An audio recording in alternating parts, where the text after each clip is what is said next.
Il faut qu'on parle. Lyris et vous avez risqué votre vie pour mon royaume, et cela ne vous a rapporté que méfiance. Vous comptiez sur ma mère pour prendre votre défense, pour convaincre mon père de la menace que représentent les sorcières, et maintenant elle n'est plus là. Je ne la remplacerai pas, mais je vais vous aider. Mon père n'a jamais rien écouté de ce que je disais, depuis que je suis en âge de parler. Mais maintenant que ma mère est partie, il faut bien que quelqu'un lui fasse entendre raison. Vous savez, elle a essayé de m'apprendre, mais je n'ai jamais écouté non plus. Je ressemble peut-être davantage à mon père que je ne veux bien l'admettre. Raison de plus pour qu'il écoute votre mise en garde et qu'il agisse. Toutes les châtelleries sont en danger. Fingar, Yalmarch, Cartald. Mon père doit agir avant qu'une autre tempête ne frappe. Retrouvez-moi au Palais Bleu, d'accord? Il me faut un moment pour réfléchir à la meilleure approche. Et les mots qui conviennent. Mes manières de cours sont un peu rouillées et je n'ai jamais été douée pour la diplomatie ou les longs discours. Par les eaux de Shor, je boirais bien un verre. Je ne suis sûre de rien. Mais si je ne le fais pas, je ne me pardonnerai jamais s'il se produit un drame dans le royaume. Oui, c'est du gâteau. C'est pas comme si vous étiez envoyé par son rival acharné, après tout. Bon, je vais faire de mon mieux pour qu'il nous écoute. Vous avez ma parole. J'ai l'impression d'avoir volé en mille éclats, qu'on aurait balayé sous le tapis. Mais j'ai pas le temps de pleurer pour le moment. Pas avec le danger qui pèse sur ce royaume. Et maintenant, allons parler à mon père avant que je ne change d'avis. Je ne suis sûre de rien. Mais si je ne le fais pas, je ne me pardonnerai jamais s'il se produit un drame dans le royaume. C'est gentil de votre part, mais je suis pas convaincue. J'espère qu'elle nous voit depuis Sovngarde. Je parie qu'elle déteste y être. Bon, je vais faire de mon mieux pour que mon père vous écoute. Vous avez ma parole.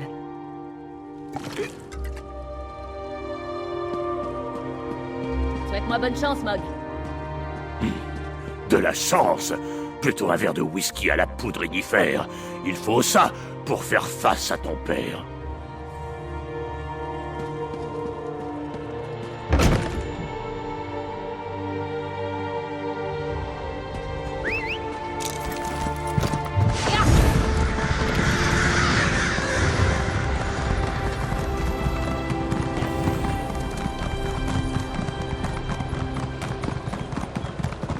Les assassins ont attaqué le haut roi. Ils ont tué la reine. Qu'y a-t-il?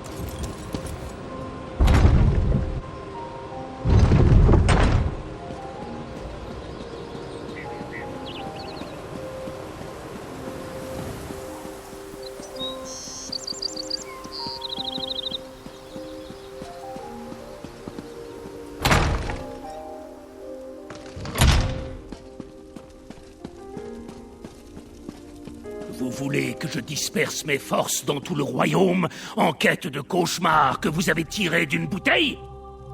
Mais c'est pas... Ou devrais-je plutôt dire que les murmures des vipères de l'Est te chatouillent les oreilles? Mais, mère! Assez! La prochaine fois que vous viendrez vomir vos conseils à mes pieds, veillez à ce qu'ils n'empestent pas la trahison.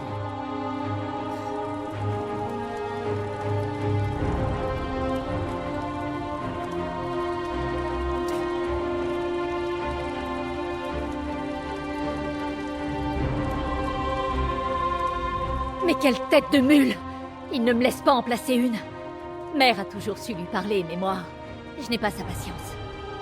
Mère savait y faire avec mon père, mais elle pouvait être tout aussi têtue. Si elle voulait quelque chose et qu'il n'était pas d'accord avec elle, elle le faisait quand même. Il est temps de suivre son exemple. Si mon père refuse d'agir, ce sera à moi de le faire. Notre royaume est composé de 3 châtelleries. Fingar, Yalmarch et Cartald. Je dois les prévenir. Les Jarls m'écouteront peut-être, même si mon père s'y refuse. Je suis la fille du haut roi, après tout. Il est temps que j'en assume les responsabilités. Pouvez-vous venir avec moi? Nous devrions d'abord nous rendre chez le Jarl Redarn de Yalmarch. Si nous pouvons le convaincre de cette menace, au moins sa châtellerie pourra se protéger. Nous le trouverons chez lui, à Mortal. Je vais demander à Mog de prévenir Lyris pour qu'elle sache où nous trouver. Honnêtement, je n'en sais rien. Mais le Jarl Redarn tempère sa nature de guerrier par une tendresse que l'on rencontre rarement chez les gens de son rang. En outre, il m'a toujours apprécié, depuis que sa fille et moi étions en âge de jouer ensemble aux assemblées. Je me souviens d'une époque où nous étions tous heureux ensemble. Lui, mère et moi. Cela semble remonter à si longtemps. À un moment, il s'est préoccupé davantage des rouages du pouvoir. Il tenait vraiment plus à être haut roi qu'à être mon père. J'ai essayé, mais les interactions avec mon père compliquaient la chose. Elle voulait que nous soyons une famille, mais le haut roi voulait une reine et une princesse. Il a fini par ne plus m'ordonner d'assister aux réceptions. Ce fut ma seule victoire dans notre relation.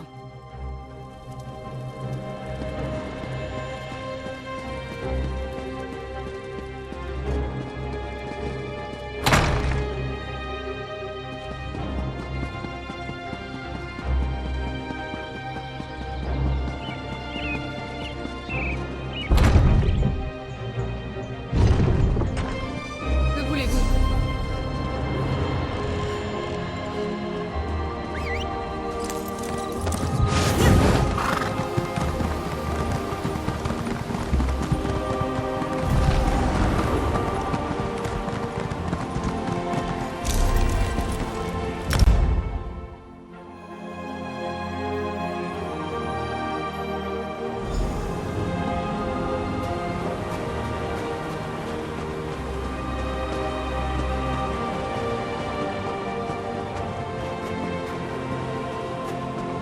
Des loups de glace et d'os ont attaqué Brun, madame. Et il a vu des fantômes. Des fantômes? Baliverne. Amenez-le à l'auberge et je verrai ce que je peux faire. Allez, il faut vous... Heureusement que Mog a transmis votre message. Je m'en serais voulu de rater toute cette boue.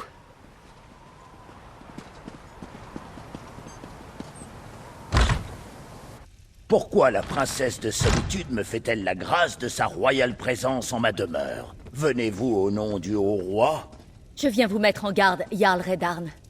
Me mettre en garde? J'ai déjà reçu les ordres de votre père. Que reste-t-il à dire? Des ordres? Mais oui, d'accord. Mais vous devez préparer les défenses de votre fort.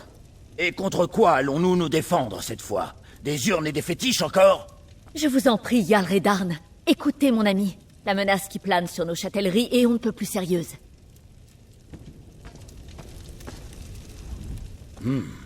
Vous n'êtes pas un sujet de ce royaume. Et cette femme avec vous, c'est la géante de l'Est. Le haut roi nous a mis en garde contre les espions du pacte. Si la princesse Vanna vous fait confiance, je vous écoute. Parlez-moi de cette menace. Nous ne sommes pas des adeptes des Dédras. Notre sang est assez chaud pour faire bouillir un blizzard. Et nous avons des problèmes plus urgents qu'un petit coup de vent du nord. Nous avons reçu les ordres de Svargrim, les avons ignorés aussi vite, et avons aussitôt essuyé un assaut des crevassés. Le haut roi a envoyé un décret. Il a ordonné de ne pas toucher aux fétiches ou autres objets étranges que nous pourrions trouver dans notre châtellerie. Il disait qu'ils étaient dangereux. Il se trouve qu'on en a trouvé quelques-uns, et mes soldats les ont détruits. C'est là que nous avons trouvé des crevassés. Ces barbares ont mal réagi quand nous avons détruit ces drôles de bâtons de sorcières. Nous les avons repoussés jusque dans le tertre voisin, mais depuis, je n'ai plus de nouvelles de mes soldats. Puisque vous avez déjà affronté ce genre de situation, vous pourriez aller inspecter le tertre. Si j'avais quelques années de moins et quelques soldats en plus, je marcherais vers le tertre de Mortal moi-même pour régler ces âneries de sorcellerie. Mais je n'ai ni l'un ni l'autre. Et j'ai des responsabilités. Prenez cette clé. Elle vous permettra d'entrer dans le tertre. C'étaient de grands trucs moches couverts de runes étranges, de fétiches et d'un onguent qui puait le champignon pourri.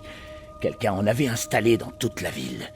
Mes soldats pensaient en trouver un au tertre, mais au lieu de ça, ils ont trouvé des crevassés. Vraiment ?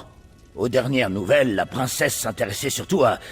bref, pas la peine de colporter des rumeurs. Svanna se porte bien. Pas avec la grâce de sa mère, mais elle a l'attitude d'une guerrière. J'aimerais en dire autant de ma fille. J'avais. Elle nous a quittés il y a 5 ans. Si j'avais été plus dur avec elle, elle aurait peut-être eu la force de survivre. Les filles sont la plus grande faiblesse d'un père. Assez ressassé le passé. Nous devons nous occuper du présent.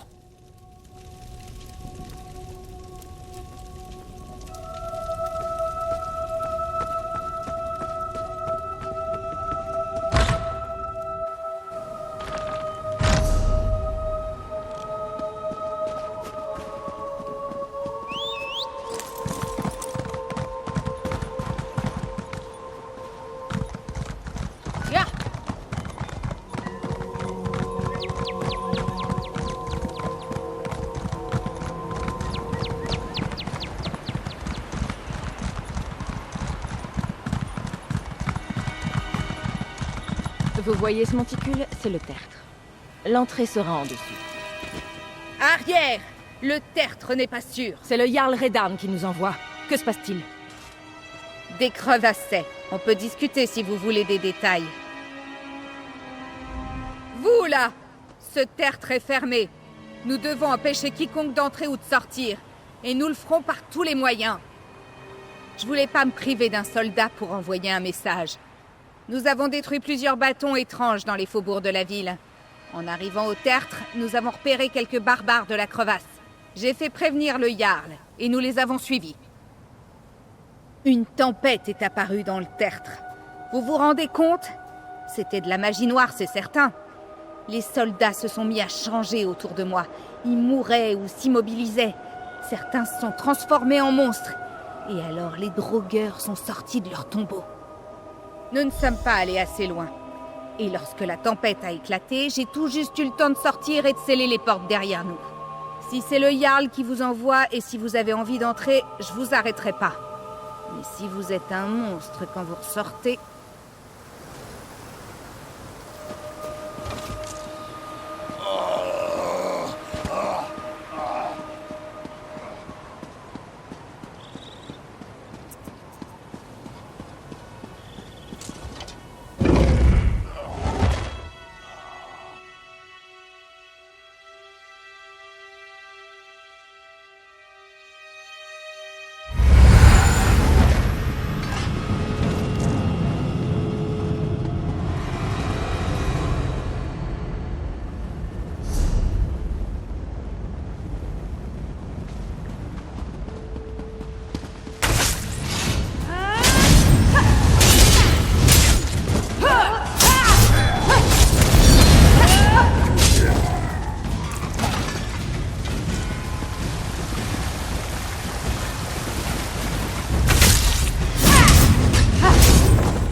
Soldats du Jarl.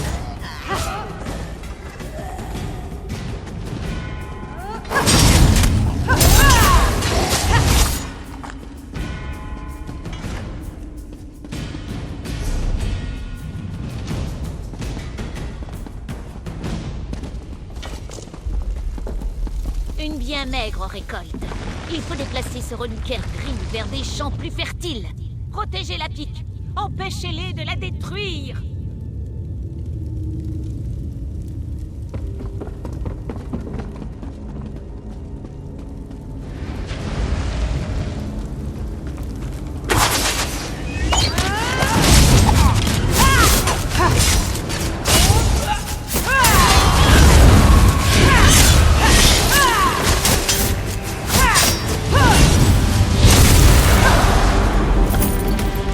C'est terminé. Nous devrions prévenir le Jarl de ce qui s'est passé.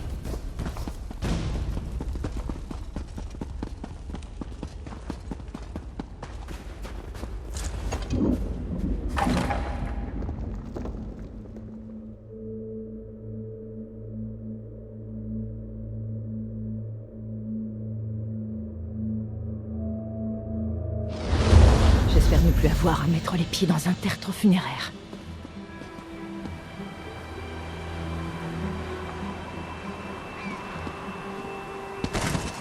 Aucun signe de cette sorcière, ni du reliquaire avec lequel elle s'est enfuie. Nous devrions rentrer chez le Jarl. Nous avons vu le dernier assaut de ce qui aurait pu être une bien plus grande attaque contre Mortal. La pique de sorcière dans le tertre était la seule intacte lorsqu'ils ont mené le rituel. Des soldats ont été pris dans son rayon d'action, mais la ville a été épargnée. C'est ce qui s'est passé à Kilcrit quand la tempête a frappé. Mais je m'intéresse davantage à la sorcière.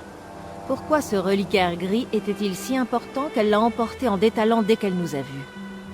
Allons parler au Jarl Redarn.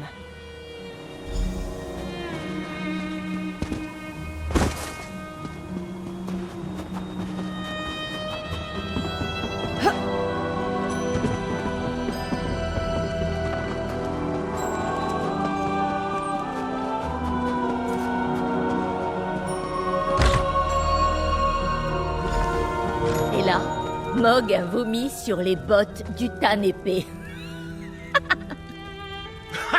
Votre ami l'orque a l'air... Ah, vos amis reviennent.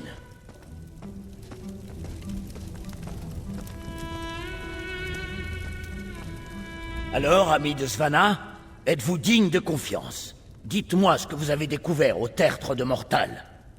Une tempête faucheuse, ce dont la princesse me parlait, ce qui a détruit Kilcrit. Grand Dieu, la peste soit de la crevasse et de ses barbares. Quoi d'autre? Et les crevassets dans le tertre. C'est décevant, mais attendu. Les sorcières de la crevasse sont fourbes, mais je vous remercie. En attendant, Jarl Marsh va se préparer à la guerre. Nous n'avons peut-être aucune défense contre les tempêtes faucheuses, mais nous serons prêts à attaquer dès que nous aurons un objectif.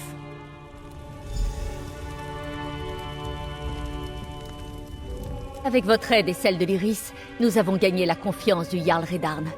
Mon père respecte le Jarl. Cela nous aidera à convaincre le haut roi de prendre la menace des sorcières au sérieux. Et maintenant, nous devons en faire autant à Cartald. La Jarl Olfwen dirige cette châtellerie, qui a été établie pour défendre la frontière avec la crevasse. Si une armée des forts de l'Ouest peut régler cette menace, c'est bien Cartald. Mais d'abord, j'ai une chose à évoquer avec le Jarl Redarn. Jarl Redarn, préparez vos forces comme vous l'entendez, mais nous avons besoin de vous à Solitude.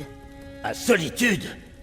Pourquoi partir alors que ma châtellerie a tant besoin de moi? Le haut roi Svargrim refuse de nous écouter, mais vous, il pourrait vous entendre. Debout, princesse. Si ça peut vous aider, j'accepte de parler à votre père. Lyris, veuillez escorter le Jarl jusqu'à Solitude. Bien sûr. Et vous? Il faut prévenir la Jarl Olfwen, donc nous allons à Cartald.